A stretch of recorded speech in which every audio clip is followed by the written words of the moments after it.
I'm Melly O'Brien. I'm the host of the Deep Resilience podcast. And in this podcast, I'm going to be sharing with you the right tools, skills, and insights that you need to stay mentally strong, no matter what life is throwing your way right now. I'm here to support you, coach you, and comfort you as you navigate through the hard times of your life. Hey, g'day everyone. How are you? I'm really delighted to be connecting here with you guys. Today I'm talking about what is called the Jevons Paradox. I'm going to tell you what the Jevons Paradox is and how it applies to our way of living and why it's a really important phenomena to be aware of. The reason why I really want to talk about this is because I think one of the things that I really want to start addressing more in the podcast and also more through my teaching work is really building awareness about the fact that mental strength training, mental, emotional, spiritual strength training, which is the game I'm into, this is the stuff I love, it happens in a context.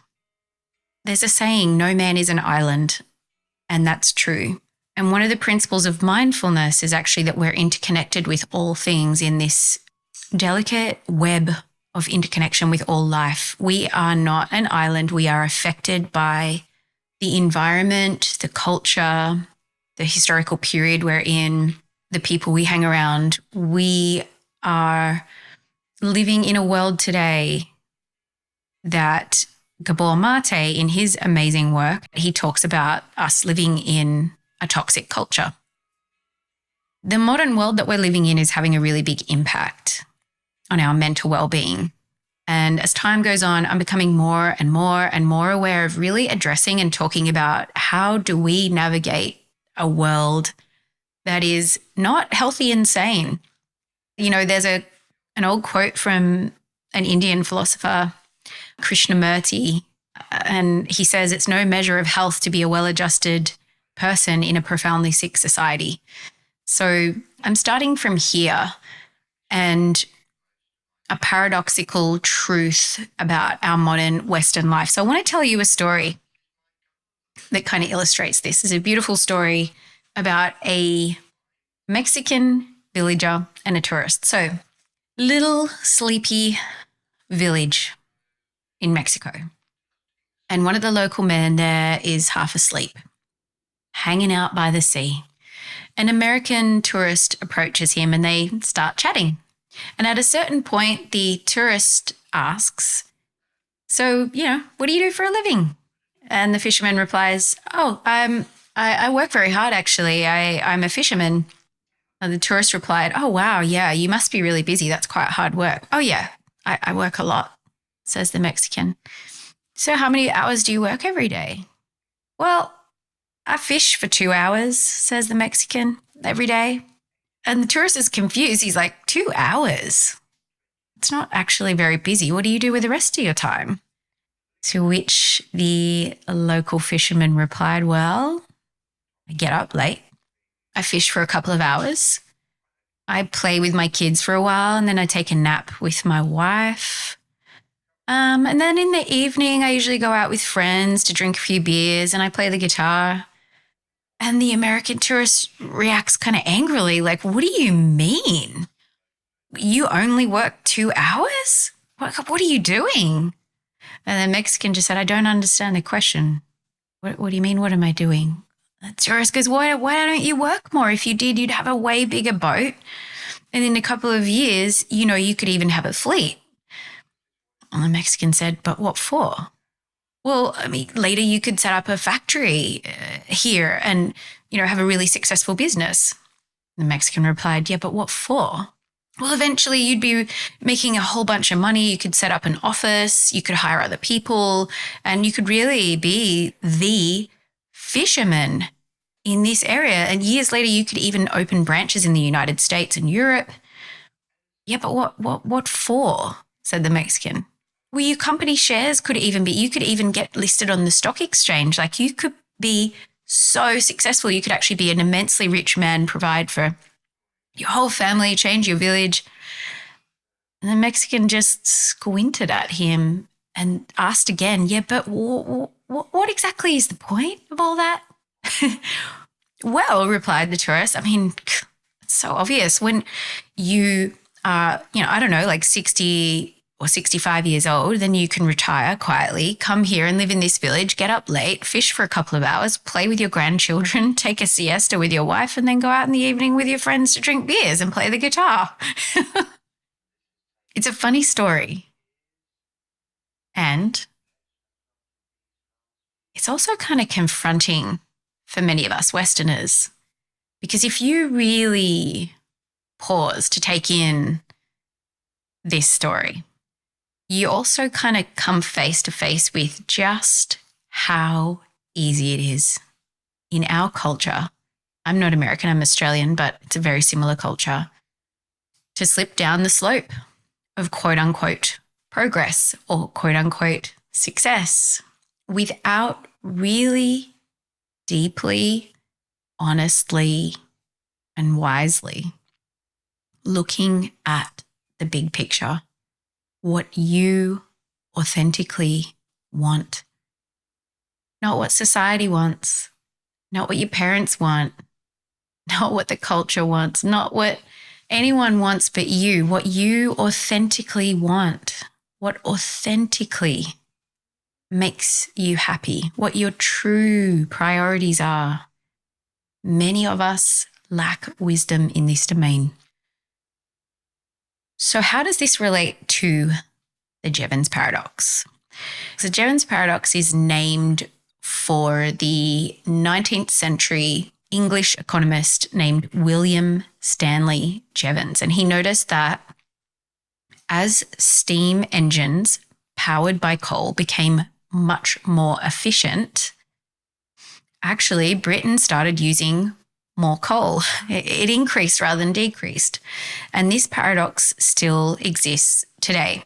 As new technology is developed that improves energy efficiency, such as lighting, refrigeration, cars, etc., the expected energy savings actually isn't realized in the end because people continue to use more of it, more lights, more refrigerators, more cars. Now, I think this same principle applies to our desire to make a better life for ourselves. Today, there are more ways than ever to accelerate your career, start a business, become a quote unquote better person, look better, get richer, learn more, have more of an impact, improve your profile, a nicer house, achieve more things. And, these are really useful and important potentially to actually help make life better. But the question we need to ask ourselves is, are they really? Are they really leading to your happiness? Are they really leading to your fulfillment? This is a good question to be asking ourselves because the human mind is wired in such a way that it's always seeking more and it's always dissatisfied. And this can undermine the benefits of these well-intended pursuits. Furthermore, as noted by the author of Essentialism, Greg McKeown, doing more can actually take us away very, very often from the things that really do matter to us and really do make us happy, well, and joyful. Our quest for greater, better, more is often done in the pursuit of happiness, but actually end up taking us away from it while simultaneously jamming our to-do lists and our calendars full to the brim with things that don't actually make us happier. And they don't actually add meaning to our lives, and nor do they reflect our authenticity, our true priorities in life. Things for many of us like our family, our relationships, our health, our hobbies, and the things that we really, truly want to do deep down in our hearts, whether that's doing something for a cause that matters or spending time in the garden or time in nature.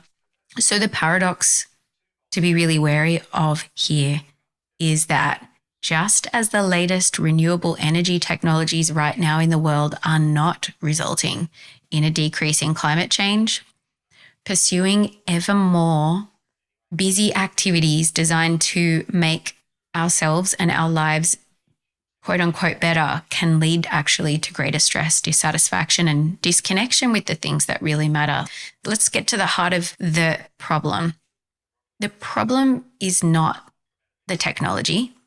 The problem is not wanting to make positive changes in our lives. The problem starts within, where we get lost. Yeah, it starts within. The problem is that we get hooked by a mindset of constant dissatisfaction with what we have. And we just kind of, our knee-jerk reaction to this mindset is to go on autopilot, just in pursuit of more and better things, more and better self. And the other part of this problem is we're losing touch with ourselves. We're losing touch with our own deeper selves, our own innate wisdom. And then we're losing ourselves in the rush and the buzz and the hustle and the grind of daily life. We're getting bombarded by marketing companies that know how to ramp up that circuitry in the mind of dissatisfaction and wanting more. So it's very easy to lose touch with our authentic selves and lose sight of what really matters and what really makes us happy. As one of my friends likes to say, we get lost in the fray. So the challenge and the opportunity here is to become more aware and more authentic. The first part of becoming aware and more authentic, there's two parts. The first part is to become much more aware of this pattern of the mind. One of the survival strategies in the human mind, right, in the hunter-gatherer days, in the caveman days, their lives were much more difficult and dangerous, and it was really hard to survive, actually. So any advantage you could get to help your survival was really, really great. So the human mind would then be saying to you, you need more food, you need more water, you need better shelter, you need better weapons, more, because you needed that gave you an advantage to survive. We need to be aware that the human mind has this conditioning. If you notice this within yourself, perhaps, that there's often a constant background feeling of I'm not enough and I don't have enough and I need more and I need to be more. But I think deep down, we also have this other part of ourselves that knows that more stuff doesn't equal happiness. But it's easy to forget. To counter this old evolutionary patterning, we need to deliberately cultivate a more mindful way of being and to cultivate deliberately an attitude of acceptance, appreciation, and satisfaction in daily life. An orientation that what we are and what we do and what we have is enough. Mindfulness is the best way I know to cultivate this because it allows us to unhook from that old conditioning and drop into a deeper place inside of ourselves, right? Along with this, gratitude practices are really, really helpful. Now, the second awareness that we need is with that inner conditioning pulling at us constantly and the outer conditioning in the world pulling at us constantly, we must get clear on the sources of our own authentic fulfillment. Again, this is about awareness, right? We need to become more aware of who we really are and what really matters to us. And we need to live in alignment with that, with our values and our heart's deepest desires. Not what the magazines say, not what the TV says, not what Instagram scrolling is showing us. And we need to practice essentialism, that is focusing on fewer activities and things and the ones that matter most and truly lead to our own fulfillment and fill our lives with health, happiness, and meaning. That's going to mean for most of us going against the status quo. Everyday life has great meaning and beauty. While most of us are rushing forward to the next thing and a better future and a bigger prize, but the real richness and fullness of everyday life then is obscured by a haze of constant activity and trivial distractions and dissatisfaction. So recognizing and changing these habits as best you can is really essential. And as well on top is just, slowing down a bit and savoring life and the things you love instead of rushing through them and overlooking them. A lot of fulfillment can be had by simply slowing down enough to have an unhurried conversation with someone you care about, taking a slow walk and appreciating the world around you. Less busyness leads to more appreciating and enjoying of the wonders of everyday life. Doing less often leads to more love, more peace of mind, more well-being, more quality in what we do, and a greater ability to stay focused on what matters most and have genuine, lasting happiness. So maybe our greatest achievement in this modern world is releasing the need to achieve so we can be who we really are and enjoy life as it is. By finding our own authenticity, happiness, and well-being, we'll also make the most truly helpful and impactful difference in the world.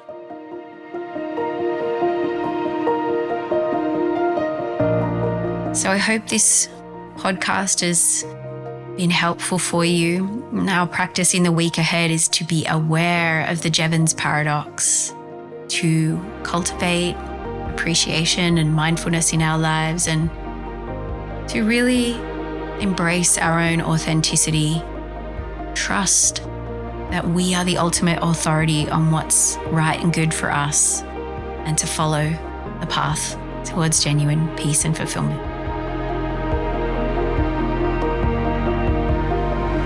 If you know someone who you think might benefit from listening to this episode, share it with them. Sharing it could really help them to feel better and improve the quality of their life. And if you found this episode helpful, remember to subscribe to this podcast so that you can receive more tips on growing your inner strength and keep practicing along with us every week. And if you'd like some more support in becoming mentally, emotionally, and spiritually stronger, come check out the offerings I have to support you on my website at mellyobrien.com. As well as coaching and course options, I also have a bunch of free resources for you, including a free Deep Resilience Care Package, which you can begin to use right away to get some immediate relief from stress and suffering, improve your resilience and mental well-being, and help you navigate whatever you're going through with more wisdom, skill, and confidence. You can find the links for all of that in the show notes. Thanks again for tuning in. Take care and stay strong.